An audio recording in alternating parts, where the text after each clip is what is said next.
My average daily travel time is about an hour or two. Though I'm around so many people, I feel like this is the time when I can get my own personal time, where I can do stuff that I actually enjoy.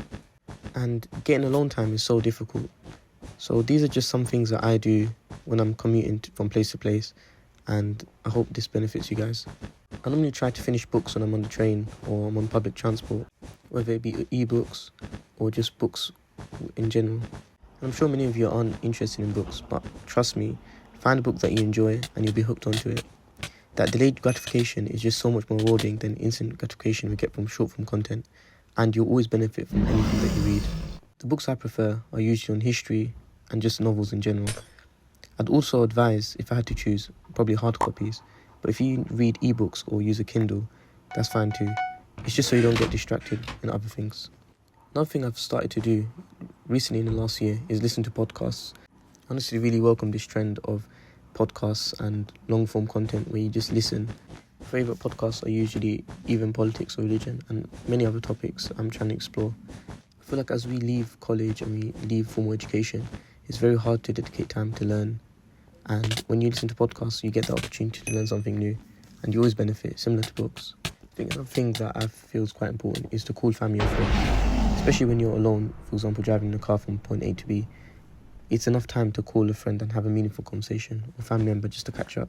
I feared that a lot of my friendships would break because we didn't spend enough time together, but through calling regularly, I felt that these friendships are strengthened, because a lot of friendships, they break up or they just weaken because you either relocate or you guys have different schedules or different interests. To preserve and keep strong any relationship, I feel like it just needs time invested, and that's what I've seen with my friendships and family. And the last tip, I feel like it's quite self-explanatory, but it really is just to immerse yourself into your own thoughts. Boredom is something we need to embrace, and big inventions that we use regularly on a day-to-day basis were made only after boredom, only after seemingly giving up and trying to find something else and starting it over again. And that could only happen if we embrace that boredom and just honestly live with our thoughts. Just reflect on your day, for example. How was it? What could you have done better? Plan your weekend.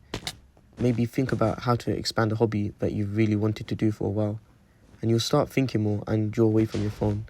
And I think just going back to all of these different things that I do and I'd advise everyone to do, I really do think that just doing one of them, it gets quite boring. So just switch through all of them. That, maybe at a certain checkpoint in the travel, you may read a book, and after that you might call someone. Or on the way to a train station, for example, or bus station, maybe you listen to a podcast on the way. The main message behind this video is not to waste that valuable time. It's very rare that we get time to ourselves, especially with the new social media age where we're just so hooked onto our phones. And when we're by ourselves, when it's difficult to scroll, we can just use this time and make it for our self-development.